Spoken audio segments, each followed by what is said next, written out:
Hello नमस्कार। कक्षा 10 विषय गणित अपन बोर्ड क्लास जो है उसके प्रश्नावली 3 के अपन ने 3 सवाल हल किए थे। उसके पहले मैंने बेसिक भी बताया था। आज है प्रश्नावली 3.1 का सवाल नंबर 4। सवाल नंबर 4 को हल करेंगे। उसके 4 सवाल है। तो 4 नंबर का जो सवाल है वो क्या कहता है उसको समझेंगे और फिर उसके जो 4 सवाल है उसको हल करेंगे। तो सबसे पहले है कि निम्न रैखिक समीकरणों के युग्मों में से कौन से युग्म संगत असंगत है। यदि संगत है तो ग्राफीय विधि से हल कीजिए। आपको यहाँ पे एक समीकरण दो समीकरण दिए हुए हैं। उन समीकरणों को हल करना है। समीकरण को आप हल करोगे तो अगर उनका उत्तर संगत आता है तो आपको ग्राफीय विधि से हल करना है, और अगर असंगत आता है तो आपको हल करने की जरूरत नहीं है। मैंने बेसिक में भी बताया था कि A1 और A1 बटा A2 अगर बराबर नहीं है B1 और B2 के तो वो कौन सा हल होगा? संगत। अगर A1 बटा A2 बराबर है B1 और B2 के और फिर बराबर है C1 और C2 के, तो तीनों ही अगर बराबर है तो हल कौन सा होगा? संगत। अगर दो बराबर है एक बराबर नहीं है तो कौन सा हल होगा? असंगत। तो सवाल नंबर 4 का पहला सवाल है x प्लस वाई बराबर 5, 2x प्लस 2y बराबर 10। तो इसको करेंगे हल।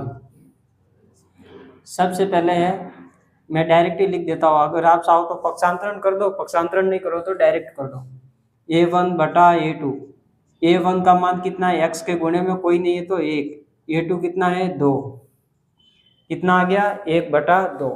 फिर आपको ज्ञात करना पड़ेगा B1 और B2। तो यहाँ पे मैं सामने लिख देता हूँ B1 बटा B2। B1 का मान y के गुणे में कितना है? कोई नहीं है तो 1। B2 का मान कितना है? 2। फिर अपन ज्ञात करेंगे C1 बटा C2। C1 कितना है? 5। और C2 कितना है? 10। 5 एकम 5, 5 दूनी 10, तो कितना आ गया? 1/2। तीनों का मान कितना आ गया? 1/2। तो इसका मतलब कौन सा हल होगा? तीनों ही 1/2 है, तीनों ही समान है, तो फिर कौन सा हल होगा? संगत। तो यहाँ पे लिखेंगे यह समीकरण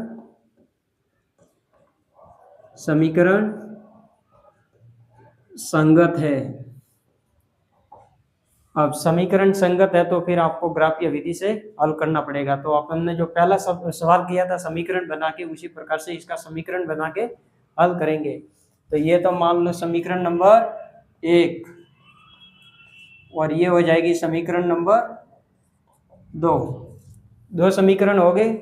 अब पहला समीकरण नंबर 1 से पहला समीकरण है x प्लस वाई बराबर 5। ठीक है, ये समीकरण पहला। अब इसको करेंगे हल। या तो x का पक्षांतरण कर दो या y का। मतलब दोनों में से एक का पक्षांतरण कर दो तो एक का मान आ जाएगा।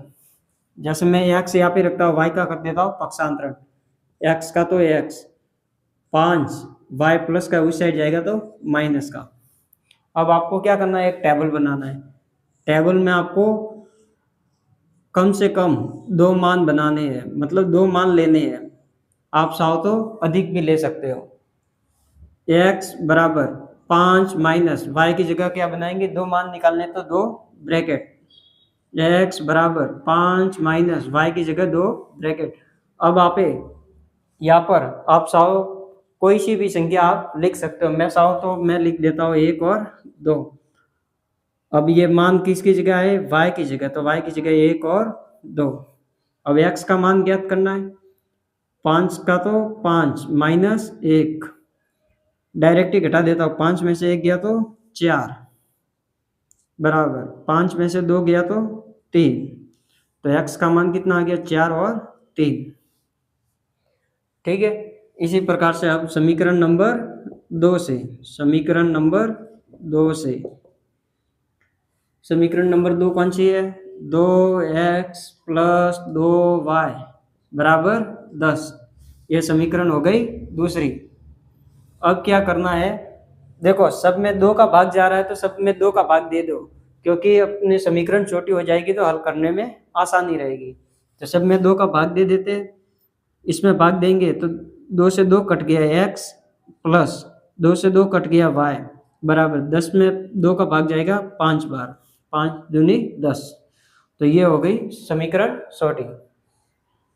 अब देखो x प्लस वाई बराबर 5, यही सारणी बनेगी, सारणी यही बनेगी। तो आप चाहो तो लिखो या मत लिखो, नहीं तो यही लिख लो, 4 और 3, 1 और 2, लिखना हो तो लिख लेते हैं। x बराबर 5 माइनस वाई, बोर्ड में आप पेपर करोगे वहाँ तो लिखना ही पड़ेगा। x बराबर 5 माइनस 1 बराबर 4, x बराबर 5 माइनस 2 बराबर कितना 3। ठीक है, ये दो टेबल बन गए। अब अपने को बनाना है ग्राफ। ये तो है आपके ऊर्ध्वाधर रेखा और ये है क्षैतिज रेखा। इसको लिखते हैं y अक्ष, ये y अक्ष, ये y माइनस का, ये x प्लस का, ये माइनस का, और ये x प्लस का। अब यहाँ पे तो होता है वो बिंदु, यहाँ पे 1, यहाँ पे 2, यहाँ पे 3, 4 और 5। अपने अधिकतम संख्या कितनी है? 4 ही है। यहाँ पे भी 1, 2, 3, 4 और 5। ठीक है, अब करेंगे हल। पहले ये वाली सारणी लेते हैं। x का कितना 4 और y का 1, x का 4 और y का 1, तो यहाँ पे आ जाएगा इसके सामने। फिर x का 3 y का 2, x का 3 y का 2 इसके सामने। फिर इस लाइन को इस प्रकार से आपको मिलानी है। स्केल की सहायता से करोगे तो सीधी हो जाएगी। अब देखो ये भी मान सेम है, तो रेखा बिल्कुल इसके ऊपर बनेगी, यानी कि एक ही रेखा के ऊपर दूसरी रेखा बनेगी। ठीक है, तो अब इनके निर्देशांक लिख दो। 4,1 और 1 का कितना हो जाएगा 3,2। ठीक है, अब आपको क्या लेना है? पैमाना। तो यहाँ पे लेंगे पैमाना। पैमाना में x व y अक्ष पर 1 सेंटीमीटर बराबर 1 इकाई। अब दोनों मैंने साथ में इसलिए लिखा क्योंकि दोनों का मान सेम है, इसलिए मैंने x और y अक्ष पर 1 सेंटीमीटर। 1 सेंटीमीटर का मतलब ये 1 सेंटीमीटर है, और इकाई का मतलब सब में 1-1 का गैप है, इसलिए 1 इकाई। तो x व y अक्ष पर 1 सेंटीमीटर बराबर 1 इकाई। इस प्रकार से आपको ग्राफ बनाना है। ये इसका आंसर। अब मैं बताता हूँ आपको दूसरा सवाल। सवाल नंबर दूसरा, x माइनस वाई बराबर 8, 3x माइनस 3y बराबर 16। सबसे पहले लिखेंगे a1 बटा a2। a1 का मान कितना है? x में कोई नहीं है, गुणे में कोई नहीं, तो 1, और a2 कितना है 3। फिर b1 और b2, b1 y के गुणे में कोई नहीं है तो माइनस का 1, और फिर माइनस का 3, माइनस से माइनस खत्म, कितना आ जाएगा 1/3। फिर C1 बटा C2, दोनों ही सेम आ गए, इसका मतलब C1 और C2 भी ज्ञात करना पड़ेगा। C1 का मान कितना है 8 और C2 का मान 16। फिर 8 एकम 8, 8 दूनी 16, तो कितना आ गया 1/2, यानी कि A1 बटा A2 बराबर है B1 बटा B2 के, और बराबर नहीं है B1 और B2 किसके? C1 और C2 के। एक बराबर नहीं है, दो बराबर है, इसका मतलब कौन सा हल हो जाएगा? असंगत। असंगत हुआ तो फिर आगे हल करने की जरूरत नहीं है। इसी प्रकार से अपन ज्ञात करेंगे तीसरा सवाल।